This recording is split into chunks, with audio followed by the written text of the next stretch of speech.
Dear students, நம்ம இன்னைக்கு genetics அப்படிங்கிற டாபிக்கை பத்தி பார்க்க போறோம்.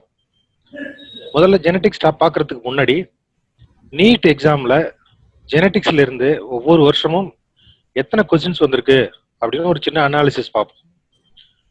2012 lowest number of questions only 6 question தான் வந்திருக்குது. 2005 22 கொஸ்டின் வந்திருக்குது. லாஸ்ட் 4 இயர்ஸ்ல அந்த கொஸ்டின்ஸோட நம்பர்ஸ் போட்டிருக்கேன் பாருங்க. 2013 9 கொஸ்டின்ஸ், 14 15 கொஸ்டின்ஸ், 15 11 கொஸ்டின்ஸ், 16 2 நீட் நடந்தது, ஃபேஸ் 1 ஃபேஸ் 2ன்னு. ஃபேஸ் 1ல 11 கொஸ்டின்ஸ், ஃபேஸ் 2ல 14 கொஸ்டின்ஸ். அப்புறம் 2017 போன வருஷம் 15 கொஸ்டின். ஸோ ஆன் ஆவரேஜ் ஒரு 15 13 14 15 கொஸ்டின் ஆவது நிச்சயமா இந்த வருஷமும் வரும். ஸோ ரொம்ப முக்கியமான சாப்டர் நீட்டுக்கு ஜெனடிக்ஸ் தான். அதை நீங்க நல்லா தரவா படிக்கணும். ஸோ அதை நம்ம சாப்டர் வைஸா கொடுக்கறதுக்கு ட்ரை பண்றோம்.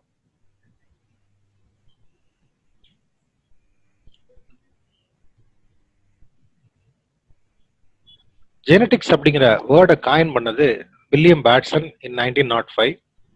கீழே இருக்கிற இந்த படம் தான் வில்லியம் பேட்சனுடைய படம். இதுவே ஒரு கொஸ்டினா கூட கேட்டுக்கிறாங்க. இதுல நம்ம இந்த ஜெனடிக்ஸ் வந்து நம்ம 4 பிரிவா பிரிச்சு படிக்கணும். ப்ரீ மெண்டேலியன் ஜெனடிக்ஸ், மெண்டலுடைய பீரியடுக்கு முன்னாடி என்னென்ன தியரிஸ் இருந்தது. Then Mendelian genetics, post Mendelian genetics, modern genetics. தமிழ்ல சொல்லணும் அப்படின்னா மெண்டலுக்கு முந்தைய மரபியல், மெண்டல் காலத்திய மரபியல், மெண்டலுக்கு பிந்தைய மரபியல், தற்கால மரபியல் அல்லது மாலிகுலர் ஜெனடிக்ஸ், மூலக்கூறு மரபியல் அப்படின்னு நம்ம பிரிச்சு படிக்கணும். நம்ம ஃபர்ஸ்ட் பார்க்க போறது ப்ரீ மெண்டேலியன் ஜெனடிக்ஸ் தான் பார்க்க போறோம். முதல்ல ஜெனடிக்ஸ்னா என்ன, அதான் இந்த ஃப்ரேம்ல இருக்கு. Genetics is study of heredity and variation. பாரம்பரியம் மற்றும் மாறுபாடுகளை குறித்து தெரிந்து கொள்ளக்கூடிய அறிவியல் பிரிவு தான் ஜெனடிக்ஸ் அப்படிங்கிறது. ஒரு தலைமுறையிலிருந்து அடுத்த தலைமுறைக்கு எவ்வாறு பண்புகள் கடத்தப்படுகின்றன, அது மாதிரியே ஒவ்வொரு தலைமுறையிலும் பிறக்கக்கூடிய குழந்தைகள்கிட்ட எவ்வாறு மாறுபாடுகள் தோன்றுகின்றன, மனிதன் மட்டும் இல்ல தாவரங்கள் விலங்குகள் எல்லாத்திலுமே இந்த பாரம்பரியத்தை நம்ம பார்க்க போறோம். இது டெஃபினேஷன், ஹெரிடிட்டியோட definition. Transmission of characters, resemblances as well as differences. ஒற்றுமைகளையும், ரிசம்பிளன்சஸ்னா ஒற்றுமைகள், டிஃபரன்சஸ்னா வேற்றுமைகள், இது ரெண்டுமே வந்து பாரம்பரியம் டிரான்ஸ்மிட் ஆகும் ஒரு தலைமுறையிலிருந்து அடுத்த தலைமுறைக்கு. ஸோ எப்படி வந்து குழந்தைகள் தங்களுடைய பெற்றோர்களை ஒத்திருக்கிறார்கள், சில பண்புகளில் வேறுபடுகிறார்கள் அப்படிங்கிறத பத்திலாம் படிக்கிறது தான் இந்த ஜெனடிக்ஸ்ங்கிற ஃபீல்டு. இந்த படத்துல நீங்க பாத்தீங்க அப்படின்னா 2 பெற்றோர்களுக்குமே தலை நீளமா இருக்கு, பிறக்கக்கூடிய குழந்தைக்குமே தலை நீளமா இருக்கு. பட் பிறக்கக்கூடிய குழந்தை வந்து அப்பாவுடைய ஜெராக்ஸ் மாதிரியோ அம்மாவோட ஜெராக்ஸ் மாதிரியோ இருக்கிறது இல்ல. 2னுடைய பண்புகளும் இருக்கக்கூடிய அதே சமயத்துல இந்த குழந்தைக்குன்னு தனி பண்புகளும் இருக்கிறது. ஸோ அதை பத்திலாம் நம்ம தெரிஞ்சுக்க போறோம்.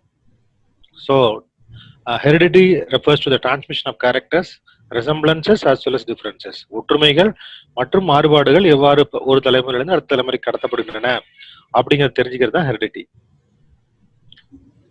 வேரியேஷன்னா என்ன, ரொம்ப முக்கியமா நம்ம பார்க்க வேண்டியது இதுதான்.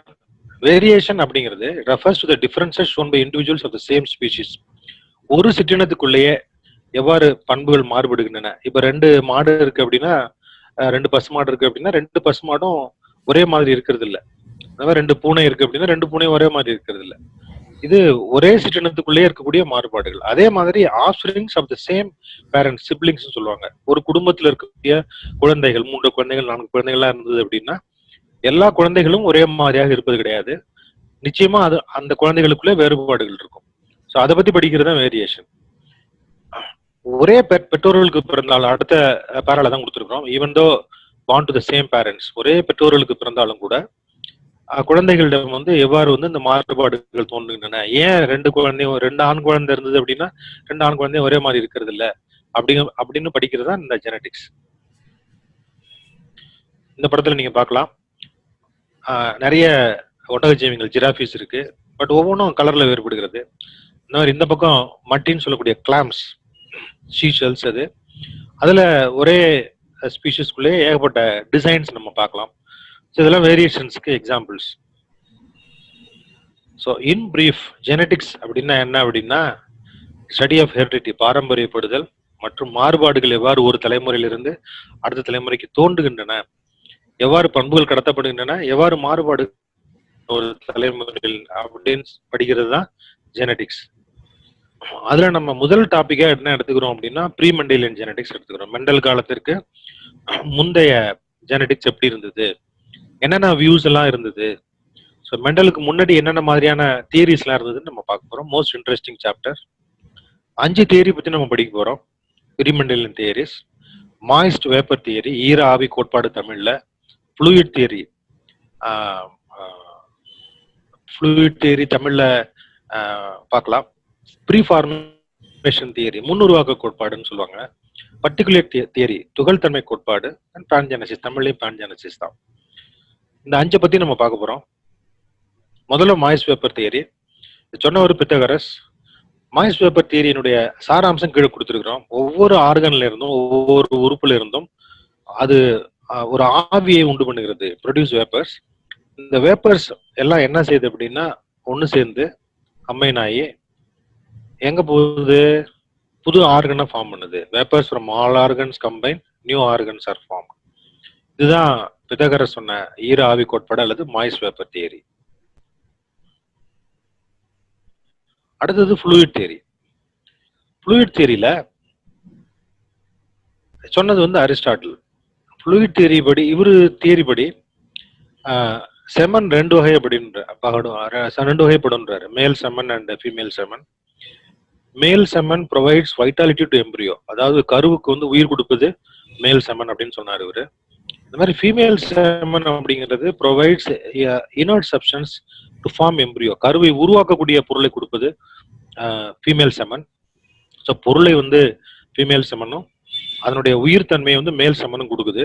இதன் மூலமாக ரெண்டும் மிக்ஸ் ஆகி ஒரு உயிருள்ள கரு தோன்றுகிறது அப்படின்னு சொன்னாரு.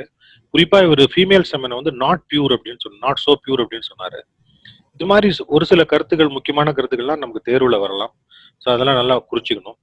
ஸோ ஃப்ளூயிட் தியரி படி மேல் செமன் ஃபீமேல் செமன் மிக்ஸ் ஆகி ஒரு லைவ் எம்ப்ரியோ வருது அப்படிங்கிறத அரிஸ்டாட்டில் சொல்லியிருக்கிறார். மூணாவதா ப்ரீ ஃபார்மேஷன் தியரி, ரொம்ப முக்கியமான தியரி. நீட் எக்ஸாம்ல கொஸ்டின்ஸ் வரக்கூடிய வாய்ப்புள்ள இந்த தியரி. இதை சொன்னது ஸ்வாமர்டாம் அப்படிங்கிறவர் 1679 வருஷம் சொல்லியிருக்கிறாரு. இவருடைய தியரி படி whether it is sperm or egg, அது விந்து செல்லாகட்டும் அல்லது அண்ட செல்லாகட்டும், ரெண்டுக்குள்ளேயுமே இந்த மாதிரி ஒரு சின்ன குழந்தை வந்து சின்ன சைஸ்ல இருக்கு அப்படின்னு சொன்னாரு. இந்த மினியேச்சர் ஃபார்முக்கு அவர் என்ன பேர் கொடுக்குறாரு அப்படின்னா ஹோமன்குலஸ் அப்படின்னு பேர் கொடுக்குறாரு. இந்த ஹோமன்குலஸ் தேர்வுக்கு நீங்க முக்கியமா படிக்க வேண்டிய ஒரு ஒரு சொல்லுது. இந்த ஹோமன்குலஸ் தான் பின்னாடி என்ன ஆகுது, வளர்ந்து பெரிய குழந்தையாக மாறுகிறது அப்படிங்கறத அவர் சொல்றாரு. Development was only an increase in size of the miniature. இந்த மினியேச்சர் சின்னதா இருக்கக்கூடிய ஹோமன்குலஸ் பெரிதாக வளர்ந்து குழந்தையாக மாறுகிறது. இந்த தியரி ஒரு 3 பேர் சப்போர்ட் பண்ணாங்க. மால்பிஜி, டெல்பேஷியஸ், அப்புறம் ரூக்ஸ் அப்படிங்கிற 3 பேரு சொன்னாங்க. ஆனா முதலா கீழே கொடுத்திருக்கிற இந்த ரொம்ப முக்கியமானது, இது ஒரு லைவ் ஹியூமன் ஸ்பெர்ம் முதல்ல பார்த்தது ஆண்டன் வான் லியூவன்ஹோக் தன்னுடைய மைக்ரோஸ்கோப் வழியா பார்த்தாரு. ஸோ 4வது தியரி பார்ட்டிகுலேட் தியரி, துகள் தன்மை தியரி, துகள் தன்மை கோட்பாடு. பிரெஞ்சு பயாலஜிஸ்ட் மால்பர்ஷியஸ் அப்படிங்கிறவர் தான் இந்த தியரியை சொன்னாரு. அவருடைய புகைப்படம் இருக்கு. ஸோ இவருடைய தியரி படி மேல் அண்ட் ஃபீமேல் ரெண்டு பேருமே ஒரு மைன்யூட் பார்ட்டிகிள்ஸ், சின்ன சின்ன துகள்களை கொடுக்குறாங்க. இந்த துகள்கள் பிளெண்ட் டுகெதர், ரெண்டு மிக்ஸ் ஆகுது. இந்த மிக்ஸ் ஆகிறதுனால வரக்கூடியதுதான் வந்து புது குழந்தை வந்து உருவாகிறது அப்படிங்கிறத மால்பர்ஷியஸ் சொன்னாரு. ஸோ அது பர்டிகுலர் தியரி. 5வதா சொன்னது வந்து பான்ஜெனசிஸ். பான்ஜெனசிஸ் முக்கியமானது. எப்படி ஸ்வாமர்டாம்னுடைய ஹோமன்குலஸ் ரொம்ப முக்கியமானது, அது மாதிரி அரிஸ்டாட்டிலுடைய பான்ஜெனசிஸ் ரொம்ப முக்கியமானது. கிட்டத்தட்ட பல நூற்றாண்டுகளாக, many centuries this theory was prevailed. பல நூற்றாண்டுகளாக இந்த தியரி நம்பப்பட்டு வந்தது. சார்லஸ் டார்வின் கூட இந்த தியரியில நம்பிக்கை கொண்டிருந்தார். இந்த தியரியின்படி உடலில் இருந்து ஜெம்யூல்ஸ் அல்லது பான்ஜீன்கள் என்று சொல்லக்கூடிய ஒவ்வொரு உறுப்புல இருந்தும் இந்த பான்ஜீன்கள் உருவாகிறது. இந்த பான்ஜீன்கள் உருவாகி ரத்தத்தின் வழியாக இனப்பெருக்க உறுப்புகளுக்கு, ரீப்ரடக்டிவ் ஆர்கன்ஸ்க்கு கொண்டு செல்லப்பட்டு அங்கு இந்த 2 பேரண்ட்ஸினுடைய பான்ஜீன்ஸும் மிக்ஸ் ஆகி ஒரு புதிய குழந்தை தோன்றுகிறது அப்படிங்கிறத சொன்னாரு. டார்வினிசனுடைய மிகப்பெரிய ஒரு பின்னடைவாக கூட நம்ம இதை 12ஆம் வகுப்புல படிக்கிறோம். டார்வின் டார்வினுடைய குறைபாடுகள் அப்படின்னு நம்ம படிப்போம். அவர் வந்து பான்ஜெனசிஸ்ல கொண்டிருந்த நம்பிக்கை அப்படின்ட்டு. இது பின்னாடி தவறுன்னு ப்ரூஃப் ஆனா கூட பல நூற்றாண்டுகளாக நம்பப்பட்டு வந்த ஒரு தியரி பான்ஜெனசிஸ் என்பது. ஸோ இப்போ நம்ம மொத்தம் 5 தியரிஸ் பார்த்துருக்கிறோம். ஒரு தடவை ஒரு ரீகேப் பண்ணிடுவோம். So moist vapour theory said by Pythagoras, fluid theory by Aristotle, preformation theory by Swammerdam, particulate theory by Malpighi, Pangenesis by Aristotle. இந்த 5 தியரியில 2 தியரி அரிஸ்டாட்டில் கொடுத்த தியரி, அதை நீங்க பார்க்கணும். So among the 5 theories which 2 theories were given by Aristotle அப்படிங்கிற question மாதிரிலாம் கேட்கலாம். அது மாதிரி மேட்ச் த ஃபாலோயிங் மாதிரியும் நீங்க இதை கிராஸ் மேட்ச் பண்ணி பார்த்துக்கணும். தென் சம் இம்பார்ட்டன்ட் பாயிண்ட்ஸ் நம்ம பார்த்ததுல டார்வின் சப்போர்ட்டட் பான்ஜெனசிஸ் ரொம்ப முக்கியமானது. அது மால்பிஜி, டெல்பேஷியஸ் அண்ட் ரூக்ஸ் இவங்க 3 பேரும் ப்ரீஃபார்மேஷன் தியரியை சப்போர்ட் பண்ணியிருக்காங்க. So according to preformation theory homunculus was inside the sperm and egg. இது ஸ்வாமர்டாமுடைய ஒரு முக்கியமான தியரி இது. ஸோ இதெல்லாம் தேர்வுக்கு வரக்கூடிய முக்கியமான பாயிண்ட்ஸ், நீங்க ஞாபகம் வைத்துக் கொள்ள வேண்டிய பாயிண்ட்ஸ்.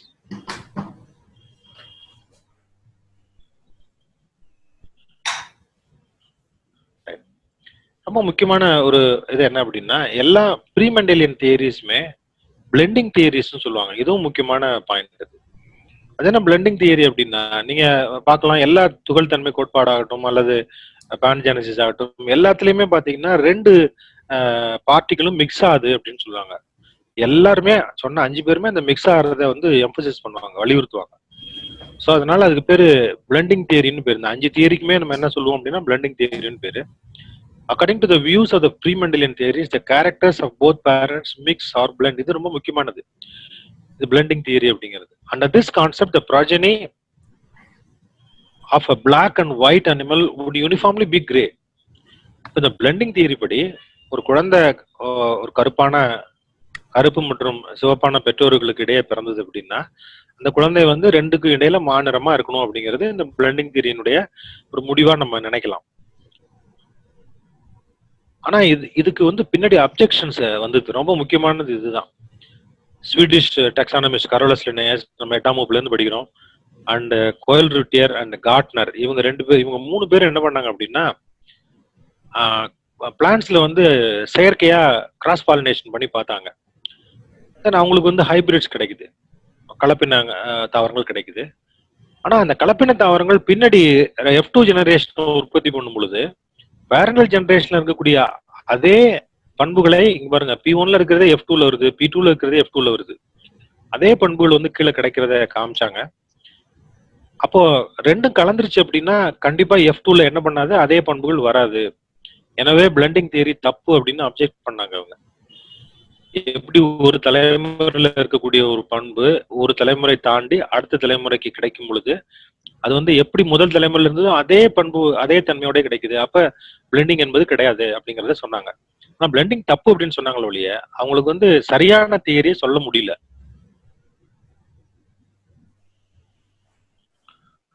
இட் வாஸ் மெண்டல் தான் முதலா பிளெண்டிங் தியரியை பர்டிகுலேட் தியரி மூலமா மாற்றி அமைத்த பெருமை யாருக்கு உண்டு அப்படின்னா மெண்டலுக்கு தான் உண்டு. அவர் தன்னுடைய ஃபைண்டிங்ஸை, அதாவது பட்டாணி செடியில அவர் பண்ண ஃபைண்டிங்ஸை முதலா 1865ஆம் ஆண்டு ஜேர்னல் வெளியிடுறாரு. ஆனா அந்த ஜேர்னல் பல பேரால படிக்கப்படாத ஜேர்னல். மெண்டலுக்கே தன்னுடைய ஒர்க்க நம்பிக்கையில எல்லாம் சொல்லுவாங்க. ஸோ அவர் இறந்த பிறகு கிட்டத்தட்ட ஒரு 35 வருஷம் கழிச்சு அவரு வந்து தன்னுடைய கண்டுபிடிப்புகள்லாம் தவறோன்னு நினைச்சிட்டே இறந்து போயிட்டாரு. ஆனா 1900 கிட்டத்தட்ட 35 வருடங்கள் கழித்து ஒரு 3 பேர் அவருடைய கண்டுபிடிப்புகளை வெவ்வேறு இடங்கள்ல மறு கண்டுபிடிப்பு செய்யறாங்க, ரீடிஸ்கவரி பண்றாங்க. யார் அப்படின்னா Hugo de Vries of Holland, Carl Correns of Germany and Tschermak of Austria தனித்தனியா கண்டுபிடிக்கிறாங்க. கண்டுபிடிச்சு தியரிஸ் எல்லாம் ஒண்ணு சேர்ந்து மெண்டலுடைய கண்டுபிடிப்புகள் வந்து மீண்டும் உலகிற்கு அறிமுகப்படுத்தப்படுகிறது. ஆனா மெண்டல் புகழ்பெறும் போது அவர் உயிரோட இல்லை, அதான் ரொம்ப முக்கியமானது. இப்போ நம்ம இதுவரைக்கும் பார்த்தது ப்ரீ மெண்டலியன் ஜெனடிக்ஸ். இதுல என்னென்ன முக்கியமா நீங்க நோட்ஸ் எடுத்துக்கணும் அப்படின்னா, ப்ரீ மெண்டலியன் தியரிஸ் என்னென்ன ப்ரப்போஸ் பண்ணது யாரெல்லாம் என்னென்ன தியரி சப்போர்ட் பண்ணாங்க, some of the keywords like homunculus, pan genes, இதெல்லாம் வந்து நீங்க நல்லா ஞாபகம் வச்சுக்கணும்.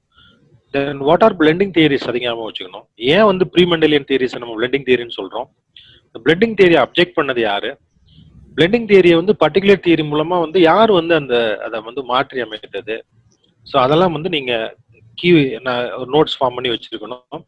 எக்ஸாம்ல இது சம்பந்தமான 1 or 2 கொஸ்டின்ஸ் அல்ல 3 கொஸ்டின்ஸ் என்ன பண்ணலாம் வரலாம். Thank you for listening.